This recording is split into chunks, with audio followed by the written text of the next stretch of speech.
तारा रानी की कथा। माँ भगवती को मानने वालों में से एक राजा स्पर्श भी थे। वो दिन रात माँ भगवती की पूजा अर्चना में लीन रहते थे। राजा को किसी चीज की कमी नहीं थी, बस उन्हें संतान की ख्वाहिश थी। सालों से संतान न होने के कारण राजा निराश रहा करते थे। एक दिन राजा की भक्ति से खुश होकर माँ भगवती ने सपने में आकर राजा को 2 बेटी होने का वरदान दिया। आशीर्वाद मिलने के कुछ समय बाद राजा के घर एक कन्या पैदा हुई। कन्या पैदा होने की खुशी में राजा ने सबको दावत दी और कन्या की कुंडली बनवाने के लिए पंडितों को बुलवाया। सबने राजा से एक ही बात कही, यह कन्या साक्षात देवी का रूप है। जहाँ भी इसके कदम पड़ेंगे वहीं खुशियों ही खुशियाँ होंगी। यह कन्या भगवती देवी की बहुत बड़ी भक्त होगी। इतना सब कहकर पंडितों ने कन्या का नाम तारा रख दिया। कुछ समय के बाद मंगलवार के दिन राजा के घर एक और कन्या पैदा हुई। ज्योतिषी ने उसकी भी कुंडली बनाई और उदास हो गए। राजा ने जब उनसे उदासी का कारण पूछा तो ज्योतिषियों ने बताया कि यह कन्या आपके जीवन में बहुत सारा दुख लेकर आएगी। राजा ने ज्योतिषियों से पूछा कि आखिर मैंने ऐसे कौन से बुरे कर्म किए थे कि इस कन्या ने मेरे घर जन्म लिया है। ज्योतिषियों ने बताया कि आपकी दोनों कन्याएं राजा इंद्र की अप्सराएं हुआ करती थी। इनमें से बड़ी बहन का नाम तारा और छोटी का नाम रुकमन था। एक दिन ये दोनों बहनें मिलकर धरती की सैर करने के लिए निकल गईं। दोनों बहनों ने धरती पर पहुंचकर एकादशी के दिन का व्रत रखा। तारा ने अपनी छोटी बहन रुकमन से कहा कि आज एकादशी का व्रत है, इसलिए बाजार जाकर कुछ ताजे फल ले आओ, लेकिन वहाँ कुछ खाना मत। रुकमन बाजार फल लेने के लिए चली गई। वहाँ उसे मछली के पकौड़े दिखे। उसने झट से उन्हें खा लिया और अपनी बड़ी बहन तारा के लिए कुछ फल ले लिए और वापस अपनी बड़ी बहन के पास चली गई। तारा ने रुकमन से पूछा कि तुम अपने लिए फल क्यों नहीं लाई। उसने जवाब दिया कि वो मछली के पकौड़े खाकर आई है। तारा ने गुस्से में कहा कि तुम पापिन हो, एकादशी के दिन तुमने मछली खा ली। ऐसे बुरे कर्म के लिए मैं तुम्हें छिपकली बनने का श्राप देती हूँ। अब धरती पर तारा की बहन रुकमन छिपकली बनकर रहने लगी। रुकमन छिपकली बनकर जंगलों में घूमती रही। वहीं जंगल में एक जाने माने ऋषि गुरु गोरख भी अपने कुछ शिष्यों के साथ रहते थे। उनके शिष्यों में से एक शिष्य बहुत ही घमंडी था। अपने घमंड के चलते वो शिष्य कमंडल में पानी भरकर एकांत में बैठकर तपस्या करने लगा। तभी एक प्यासी गाय वहां आ गई। गाय ने सीधे अपना मुंह कमंडल में डाला और पानी पी लिया। पानी पीने के बाद जैसे ही गाय अपना मुंह बाहर को निकालने लगी तो कमंडल नीचे गिर गया और ऋषि का ध्यान भंग हो गया। ऋषि ने देखा कि गाय पानी पी गई है। अब गुस्से में ऋषि ने गाय को एक चिमटे से बुरी तरह घायल कर दिया। इस बात की जानकारी जब गुरु गोरख को पड़ी तो वे तुरंत गाय को देखने के लिए गए।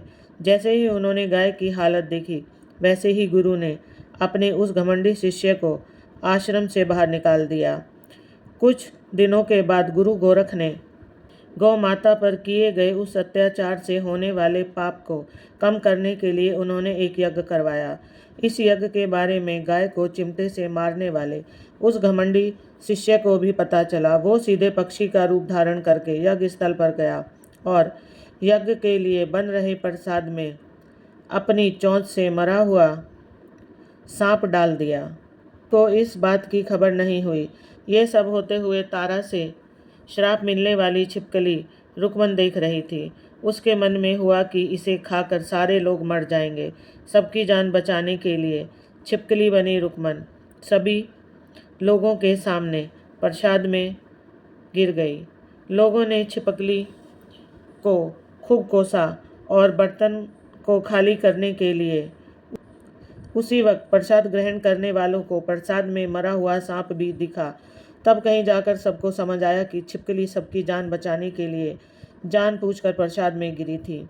एक छिपकली होने के बावजूद भी इतने अच्छे विचार होने की वजह से यज्ञ में मौजूद सारे ऋषियों ने यह कहा कि हमें इस छिपकली की मुक्ति के लिए प्रार्थना करनी चाहिए। पंडित ने आगे राजा स्पर्श को बताया कि सभी ऋषियों की प्रार्थना से ही रुकमन बनी छिपकली तीसरे जन्म में आप जैसे प्रतापी राजा के घर कन्या के रूप में पैदा हुई है। वही तारा ने दूसरा जन्म आपके घर तारामती के रूप में लिया और आगे चलकर यही तारामती ने अयोध्या के राजा हरिश्चंद्र से शादी की। इतनी सब बातें कहने के बाद पंडितों ने राजा स्पर्श को रुकमन को मारने की सलाह दी। इस बात पर राजा बोले, मैं किसी कन्या को कैसे मार सकता हूँ, ऐसा करना पाप होगा। फिर ज्योतिषियों ने कहा कि एक संदूक में सोना चांदी लगवाकर उसके अंदर रुकमन को रख देना और संदूक को पानी में बहा देना। उसमें लगा हुआ सोना चांदी देखकर लोग नदी से संदूक जरूर निकालेंगे और इस प्रकार कन्या की जान भी बच जाएगी। राजा स्पर्श ने ज्योतिषियों के बताए अनुसार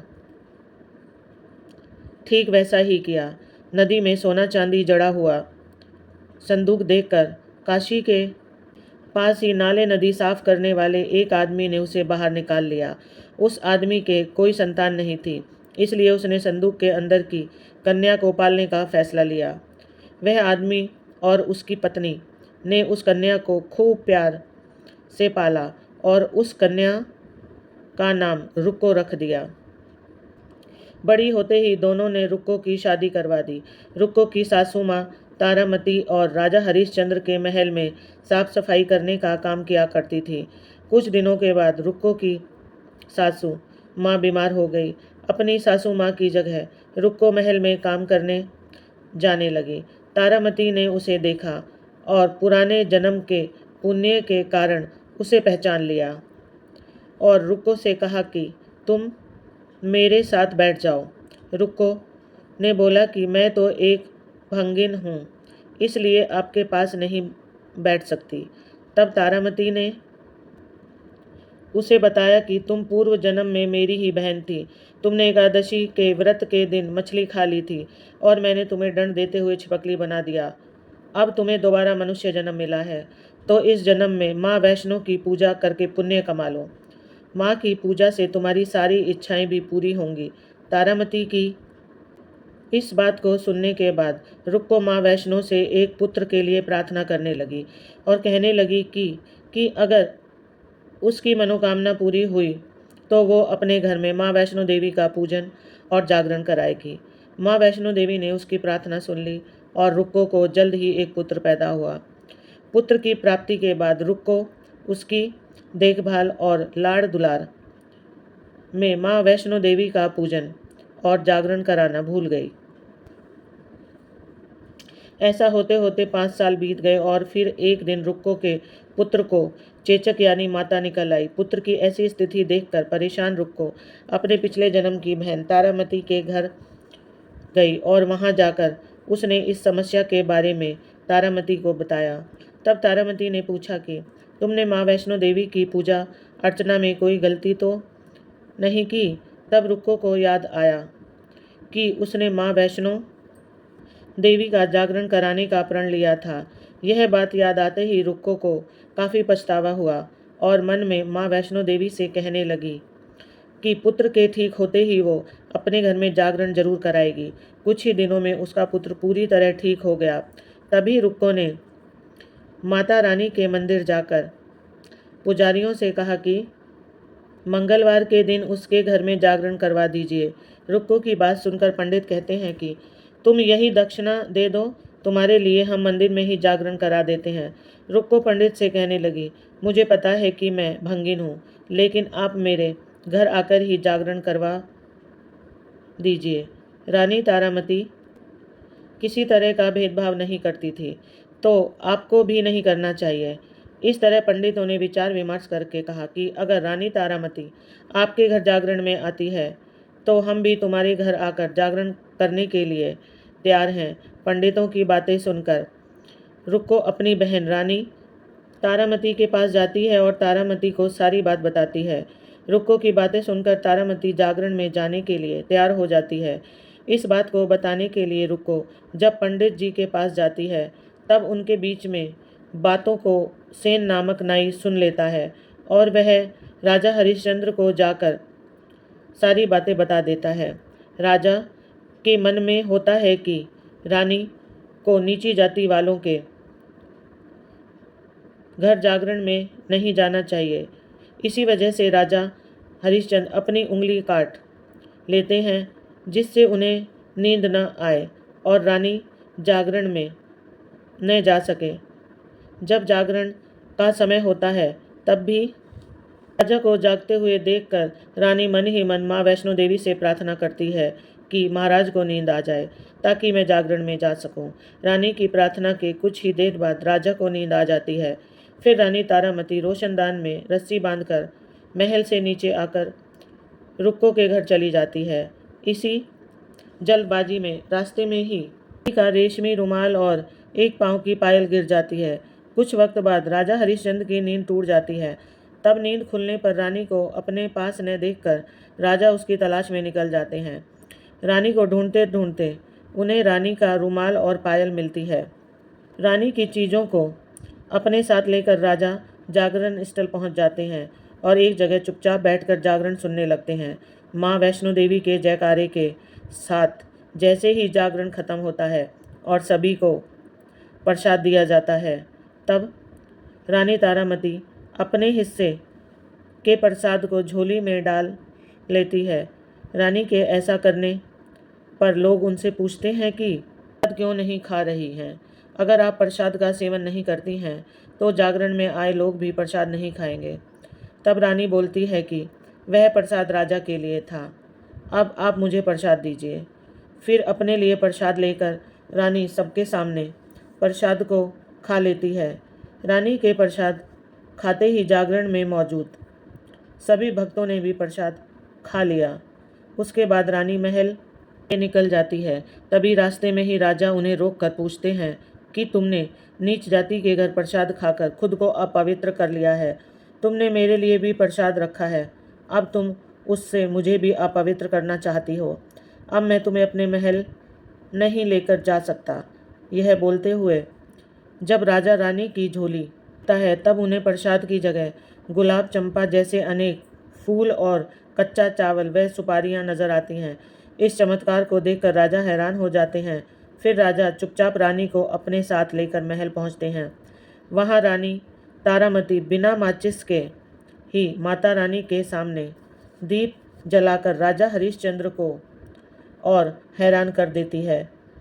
फिर रानी बोलती है कि माता के दर्शन के लिए बहुत बड़ा त्याग करना पड़ता है।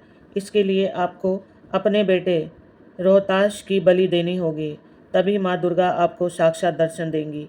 यह सुनकर राजा के मन में माता रानी के दर्शन की इच्छा होने लगी, जिसके लिए राजा अपने पुत्र की बलि दे देते हैं।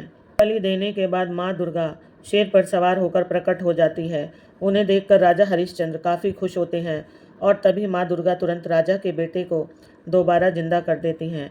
इस चमत्कार को देखकर राजा हरिश्चंद्र बहुत खुश हुए। तभी राजा ने माता रानी की पूरी विधि से पूजा करके उनसे गलतियों की माफ़ी मांगी। माँ दुर्गा ने राजा को खुश रहने का आशीर्वाद दिया और अंतर्ध्यान हो गई। तब राजा ने तारा रानी से कहा कि मैं बहुत खुश हूँ कि मुझे पत्नी के रूप में आप मिली हैं। फिर राजा हरिश्चंद्र, तारा रानी और रुक्मन तीनों अपनी मनुष्य योनि से छुटकारा पाकर देवलोक में चले जाते हैं। सीख: तारा रानी व्रत कथा जीवन में श्रेष्ठ कर्म करने की सीख देती है।